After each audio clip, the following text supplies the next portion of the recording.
Ngayon, ipapaliwanag ko naman kung sa magkano at saan, paano nabibili ang mga products ng Secret. Yung unang bahagi ay ayan, no? Magkano ba yung Secret products, saan siya mabibili, at paano siya nabibili. Merong dalawang presyo mo sa dalawang presyo mo mabibili ang Secret products, no? One is yung sa regular price.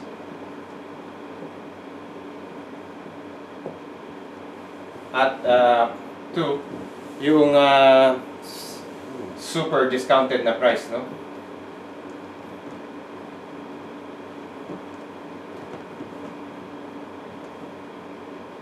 Super discounted na price. Ngayon sa regular price, no, mabibili natin ng mga beauty products ng Secret, no. Ang isang magandang balita, kung dati nasa Amerika siya, no, nasa Canada siya, ang Secret ay meron ng tindahan ngayon sa Tokyo. Nasa Asakasa, no. Meron na sa Secret beauty product shop sa Tokyo. At gaya ng mga nakilala na naming mga gumagamit na ng Secret, no, ma-order pa rin ang Secret beauty products sa internet, no, sa pamamagitan ng iba't ibang website. Ngayon, ang dalawang paraan ng pagbili na yan, no, ay mabibili ang Secret beauty products sa regular na price. Ngayon naman, yung isang presyo, no, na kung mabibili natin ng Secret beauty products ay ang isa ay sa super discounted na price. Bakit siya super discounted, no? Mas mababa siya doon sa regular price kung titignan natin sa website, sa catalog, pag pumunta tayo sa Tokyo sa Asakasa. Mas hamak na mababa ang presyo, no? Kung saan nyo siya mabibili sa super discounted na price, mabibili nyo yan sa mga katulad naming agents. Mga secret agents ang tawag sa amin. Bakit nabibili ang secret beauty products sa mga agents ng mas mura, no? Una, namuhunan, no, kaming mga secret agents para makapagsimula ng at maging bahagi ng business ng secret beauty products. Pangalawa, hindi nagtatayo ng mga branches o mga shops ang secret, no? Hindi siya naglalagay ng shop niya sa Ibaraki, hindi siya naglalagay ng shop o tindahan niya sa Tochigi, hindi siya naglalagay ng tindahan niya sa sa iba't ibang mga lugar, no? Ang kinukuha niya ay mga secret agents. Ngayon naman, para meron namang pakinabang o magkaroon ng interest ang mga agents, no, na pumasok o maging agent na magnegosyo ng secret, no, ibinibigay sa amin ng mas mura ang presyo ng secret beauty products. Magbibigay ako sa inyo ng isang halimbawa. Itong salt and oil scrub, no? Pag tinignan nyo ito pag pumunta kayo sa tindahan sa Tokyo, pag tinignan nyo dun sa catalog, doon sa internet, ang regular price nito ay 7,560 yen.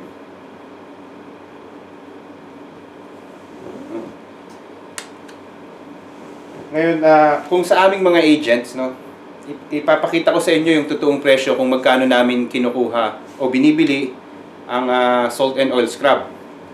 Kung kaming mga agents ang bibili niyan sa Secret, ang presyo niyan ay nasa 2,980 yen lamang. Ngayon, di syempre bilang mga secret agents at namuhunan din, no, sa pagnenegosyo ng Secret, hindi naman namin maaaring ibigay sa 2,980 yan, no? Pinapatungan namin, no, at bababaan namin ng bahagya yung regular price at ibebenta namin ng bahagyang mababa at nagkakaroon kami ng kita. Halimbawa, kung yung 2,980, kahit gawin namin 5,000 yan, may kikitain na kaming mga niseng o 2,000 yen, malayo pa rin mas mura sa 7,560. No?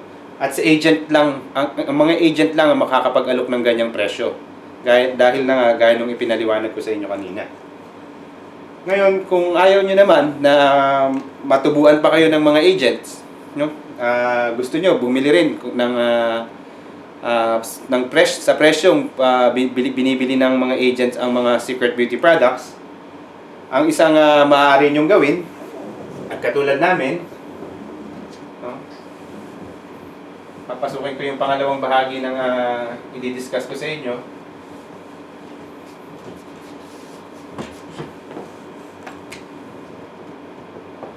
Ay maging agent rin tayo, no? Maging agent rin kayo na kagaya namin.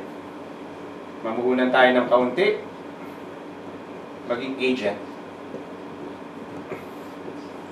At maraming mga benefits o privileges ang makukuha ninyo bilang mga secret agents.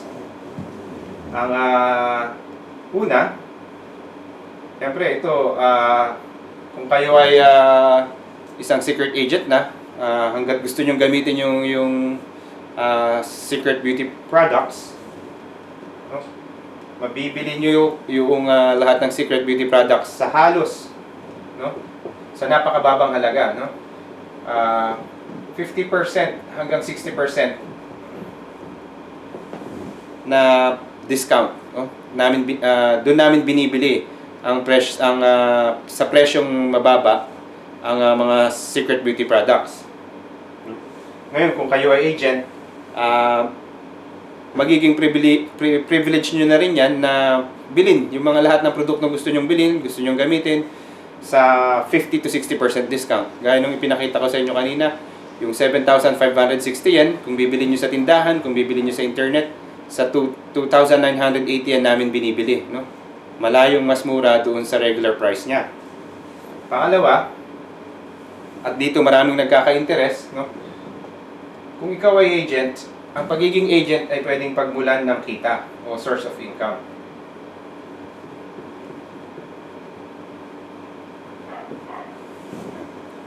Paano? Una,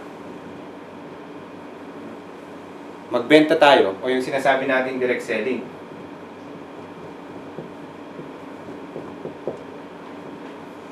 No?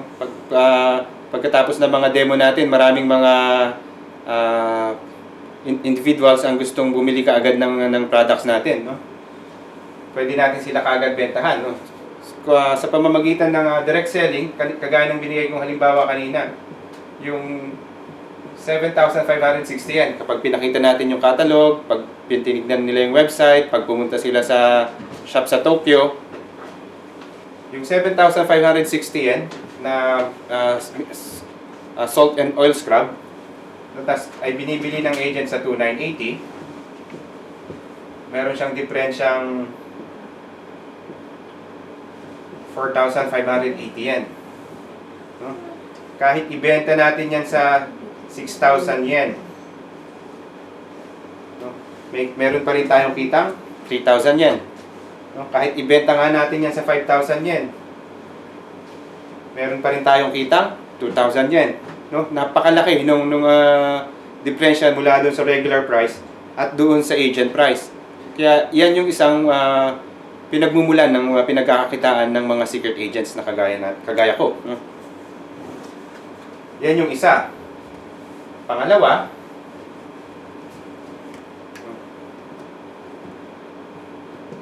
mag-recruit tayo ng agent.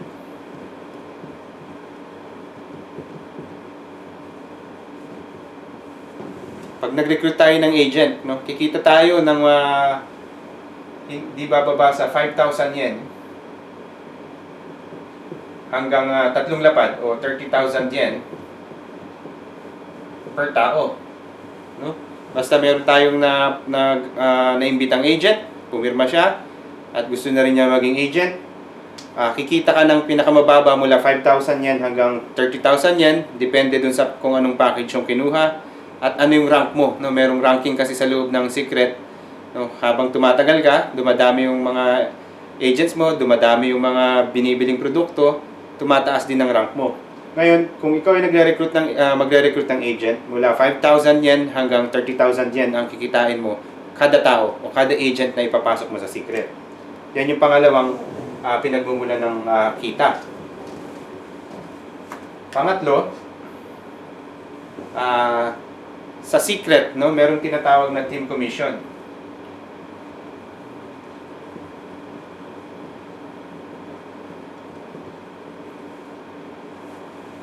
Ang lahat ng produktong binibenta mo, binibili mo, no, lahat ng mga, kung may mga agents ka pa nga sa baba mo, lahat ng produktong kinukonsumo nila at kinukonsumo mo ay merong equivalent na volume o points.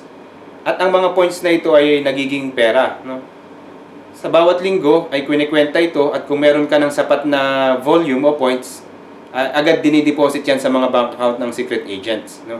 Ito yung isa sa mga regular na pinagkakakitaan ng mga secret agents, no? Kung marami ng agents dun sa baba, marami nang nagbebenta, marami nang bumibili, yung lahat ng yan ay may mga equivalent na points o volume, at kung merong sapat na bilang ng volume, agad itong kinikwenta kada linggo at idinideposit sa mga bank accounts ng mga secret agents. Mamaya ipapakita ko sa inyo kung paano yan nangyayari. Okay? Yung number 4. No? Yung number 4 ay ang tinatawag na leadership check match.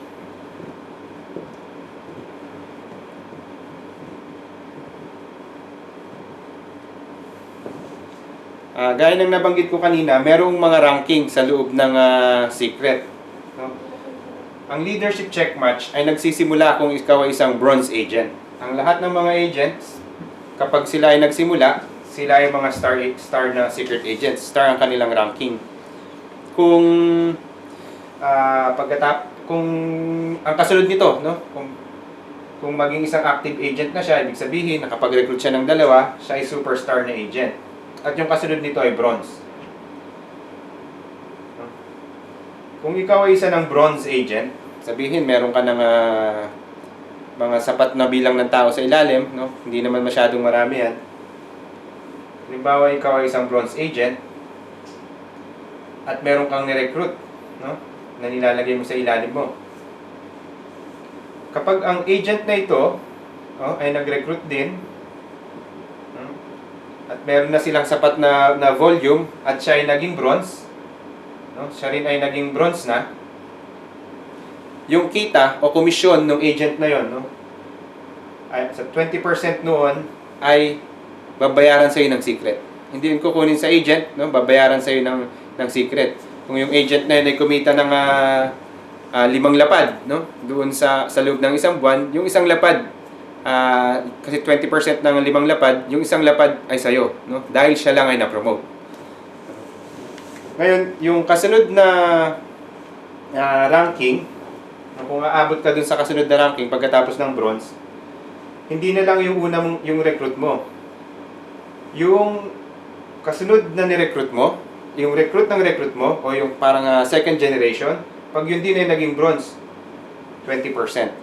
Ngayon, pagkatapos ng bronze, yung kasunod na rank, pag nag-rank ka na nung kasunod, kahit yung recruit mo, o yung third generation, 20%.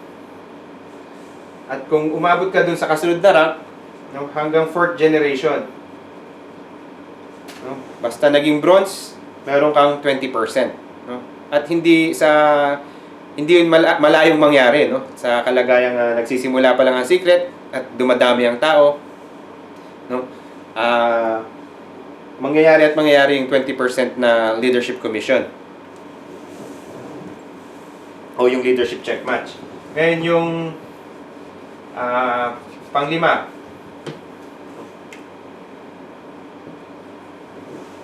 maraming bonuses sa loob ng secret, no? Kahit upon enrollment, merong 2 bonus sa loob ng secret. Yung one-time bonus at yung sinasabing driver dream, o yung parang lumalabas na monthly bonus mo na. Magbibigay lang ako ng ilang halimbawa.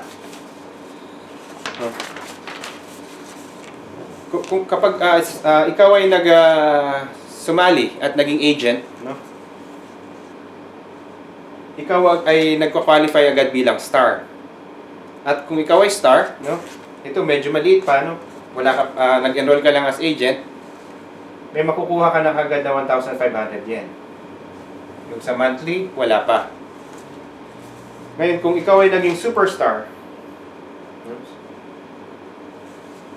ibig sabihin, kung ikaw ay superstar, nakapag-recruit ka na ng dalawa. No? Ikaw, may na-recruit kang dalawa. Kagaya ng sinasabi ko kanina, no? Yung sa agent recruitment, yung unang dalawang recruit mo, no? Depende dun sa package. Merong package kung meron kasing dalawang package para maging agent sa Japan. Kung yung Nibang, ang sinasabi, yung mas maliit na package ang kinuha, kikita ka ron ng 5,000 yen kada tao. Kaya halimbawa ikaw, nag-recruit ka ng dalawa, nagka-qualify ka ng superstar, magkakaroon ka na ng bonus na isang lapad. No? Dahil dun sa ni-recruit mong dalawang tao. O parang goseng-goseng isa. Ngayon, kung gagawin mo yan, kunyari, nag-recruit ka ng dalawang tao sa loob ng 28 days. No? 28 days, nag-recruit ka kaagad ng dalawa. Nakapaglagay ka ng isang tao sa kaliwa, isang tao sa kanan. May bonus ka pang dalawang lapad. No?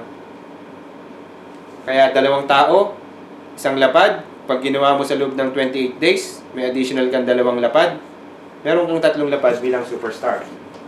No? Ngayon, kung ikaw ay naging bronze naman, yung kasunod na ranking, meron kang bonus na 3 lapad. Actually, meron pang mga kasunod dyan. Kung ikaw ay royal, ito yung kasunod na ranking, meron kang 6 na lapad. No? Dito sa Japan, 6 na lapad yan. Sa ibang bansa, mga nasa 5 lapad lang ang bonus ng isang ng royal. No? Ito ay mga one-time na bonuses. No? Ngayon, pero kung ikaw ay naging royal na, dito na magsisimulang magkaroon ka ng monthly bonus na 5 lapad. Kung yung kasunod pa niyan, at marami pa siyang kasunod, aabot ng hanggang 1 million, 10 million yen o sengmang, no? At meron na niyan meron nang nakakuha ng bonus na yan sa Korea, no? Ang Korea ay nagbukas lang last year. Merong dalawang agent ang Korea na nakakuha ng sengmang o ng $1 million na bonus, no? Anyway, yung isang mahalagang punto lang dito, kung ikaw ay isa ng royal, no, pagkatapos ng bronze royal, diyan na magsisimula yung monthly na bonus mo, o ang tawag nila drive your dream, no, pambili mo raw ng sasakyan, pero hindi naman kailangan ibili mo ng sasakyan. Kung nakuha mo yung bonus mo, bahala ka kung saan mo siya gagamitin.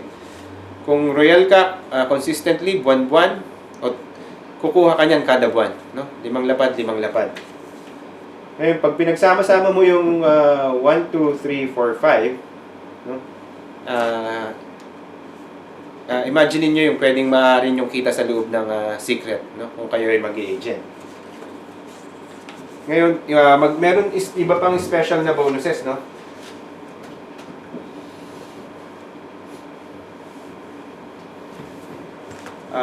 Gaya nung nabanggit ko kanina, no? Yung 28 days na mag-recruit ng dalawang tao. Kunyari ikaw yan, nag-recruit ka kagad ng dalawa within 28 days, meron kang bonus na 2 lapad. Yan yung isang particular or specific na bonus. Ngayon, kung ikaw ay isang royal agent, no?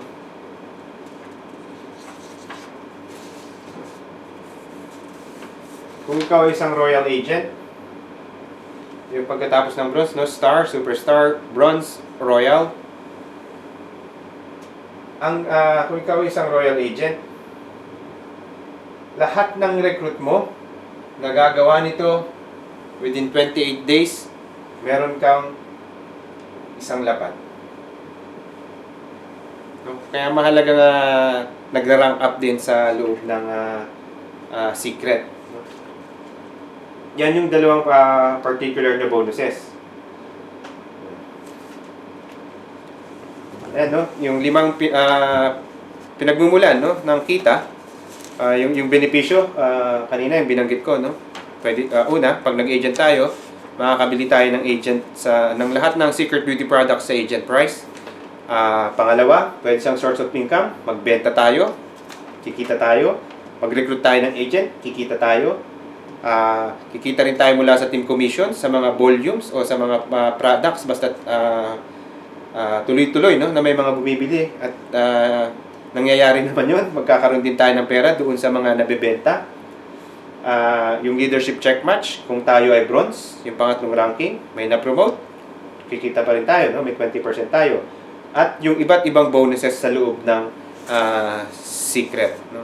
Yan yung 5 paraan kung paano kumikita ang mga secret agents.